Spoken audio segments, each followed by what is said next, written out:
लेकिन पांडे जी, भारत में अब जब ये लोग आ रहे हैं शरणार्थी के लिए, पीएम मोदी ने बैठक करके कह दिया कि हिंदू और सिखों को हम यहाँ वीज़ा देंगे, शरणार्थी के तौर पे रखेंगे, नागरिकता भी देंगे, लेकिन बाकी जो मुसलमान आ रहे हैं उनके साथ पीएम मोदी क्या करेंगे? नहीं, आना ही नहीं देना चाहिए और न देंगे। जो हो गया, कोई मानवता की जरूरत नहीं है, मानव है ही नहीं। यहाँ आएंगे और शरीर में बम बांध के फट जाएंगे, इसलिए कि पहली बार बम फटने का सिद्धांत ही वही तालिबान ने ही सिखाया था। तालिबान में ही एक गुट है, उसी ने बम बांध में बच्चों को ऐसा बनाते हैं ना, इस तरह से सिखाते हैं, इस तरह से बताते हैं बच्चों से ही कि वो खुदा के नाम पे बम बांध के और फट जाना जानते हैं। वो 72 हूरें मिलेंगी और वहाँ शराब मिलेगा, क्या क्या मिलेगा, इस तरह की बातें, ऐसी धरती चपटी है। पीएम मोदी खूब अच्छी तरह से जानते हैं कि इनकी नीयत क्या है, इनकी सोच क्या है, इनका मकसद क्या है। इनकी फटी मोदी और जोगी से क्यों फटती है? इसलिए फटती है कि इनके सारे नस को मोदी और जोगी जानते हैं, संघ जानता है इनका उद्देश्य क्या है। और उसके लिए जगह जगह आज यूट्यूब पे चले जाइए, तमाम ऐसे विद्वान आके बैठते हैं और इनकी सारी कलाई खोलते हैं। तालिबान इतना बड़ा कैसे अफगानिस्तान में एकदम से बढ़ गया, और अभी ये क्या भारत की तरफ बढ़ सकता है? क्या भारत की तरफ भी इसकी निगाहें हैं? नहीं, वो भारत यार 130 करोड़ लोग हैं, खड़ा होकर बाउंड्री पर मुँह देंगे तो पाकिस्तान और अफगानिस्तान बह के समुद्र में चले जाएंगे। किसकी बात करते हैं? 130 करोड़ समझते हैं?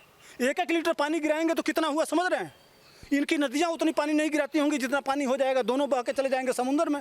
भारत की क्या बात करते हैं? 50-60-70% नौजवान हैं, डंडा लेके निकलें तो 2 दिन में पाकिस्तान और अफगानिस्तान दोनों फतह कर लेंगे। कैसी बहादुर नहीं है।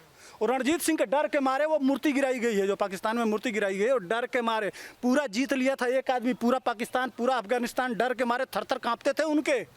इनके ये कुछ नहीं है, लड़ाकू नहीं है भाई साहब, और कोई बहादुरी नहीं है। अरे बाबा जी के घंटा की तरह से कभी आता है रसिया आके बजा के चला जाता है, कभी आता है अमेरिका बजा के चला जाता है। कैसी बहादुरी? हम आपके घर में घुसें और आपको 2 थप्पड़ मार के और फिर आराम से निकल जाएं तो आप बहादुर हैं? यह गए थे क्या अमेरिका? फिर मुस्लिम पर्सनल लॉ बोर्ड इनकी तारीफ क्यों करता है, बधाई क्यों देता है कि आपने आज़ाद करा लिया अपने देश को अमेरिका?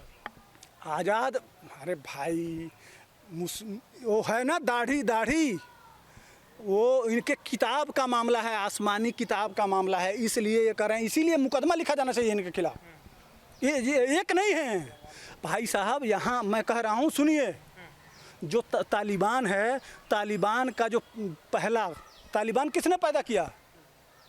मुल्ला उमर कहाँ पढ़ा था? देवबंद, सहारनपुर, उत्तर प्रदेश के सहारनपुर में देवबंद है, वहीं आके 10 साल पढ़ा। यहाँ से गया तो तालिबान बनाया। तो समझ लीजिए आपके देश में कितने तालिबानी पैदा हैं। एक व्यक्ति यहाँ से पढ़ के जाके उतना बड़ा तालिबान बना देता है, और वहाँ हजारों बच्चे रोज पढ़ाए जा रहे हैं उसी शिक्षा को। तो कितने तालिबानी आपके देश में हैं? सोचना यहाँ है, चिंतन करिए इसका। तो उनका इलाज क्या है? जोगी जी कर रहे हैं, SIT बना दिए हैं, जोगी जी इलाज कर रहे हैं। वहाँ बना दिए, वहाँ पुलिस बैठा दी है कि भाई ये तो जब एक व्यक्ति तालिबान का इतना नुकसान कर सकता है पूरी दुनिया में, तो यहाँ तो यहीं से शिक्षा कर, तो यहाँ वही शिक्षा तो यहाँ दिया जा रहा है रोज़ रोज़। तो उसकी नज़र है जोगी जी की, उसकी नज़र है मोदी जी की। ये एक सिस्टम चल रहा है। ये जिन्ना ने इसी तरह से किया था। लास्ट में जिन्ना को जब आप पढ़ेंगे, जानेंगे, तो जिन्ना ने किया था कि डायरेक्ट एक्शन। इसी तरह का ये पूरे देश में मुसलमान एक हैं, यह एक न एक दिन डायरेक्ट एक्शन के नाम पे पूरे देश में दंगा करेंगे और यह पाकिस्तान की तरह से नया देश मांगेंगे। लेकिन यहाँ चूँकि 80% आबादी है, यहाँ संविधान है, इसलिए यह इस्लाम को दूसरे रूप में दिखाना चाहते हैं। लेकिन असली इस्लाम इस सामने आ रहा है, उसी को ये पालते हैं, उसी को मानते हैं और उसी पे चलना चाहते हैं। लेकिन योगी जी का डायरेक्ट एक्शन देखेगा हम। अरे यार, जोगी जी से मूतते हैं ये डर के मारे। इनकी औकात क्यों डरते इतना है? अरे भाई, पूरा इस देश में जो भी आतंकवादी टाइप लोग हैं, तालिबानी टाइप लोग हैं, जिन्नावादी लोग हैं, षड्यंत्रकारी हैं, जो अलग देश देखना चाहते हैं, जो आप 56 के बाद आप 57 यहाँ बनाना चाहते हैं, जो यहाँ गजवाए हिंद लाना चाहते हैं, ये षड्यंत्र जो पूरे देश में चल रहा है, इस षड्यंत्र को योगी जी और मोदी जी जानते हैं। अब चूंकि यहाँ तो वोट की राजनीति है, जिसका ज़्यादा वोट होगा वही यहाँ राजा होगा। तो अभी तो 80% वोट है। देखे नहीं है कितना चिल्लाए हैं जब जनसंख्या नियंत्रण की बात आई है, तो देखे हैं ना, योगी जी ने कहा कि भाई हम जनसंख्या 2 बच्चों से ज़्यादा पे कार्रवाई करेंगे, तो कितना कितना हंगामा मचा है।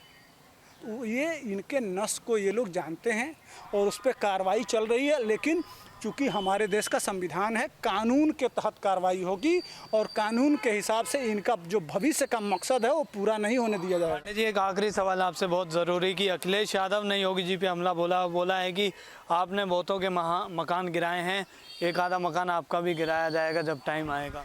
किसका मकान? योगी जी का कौन सा मकान है कि गिरा देंगे?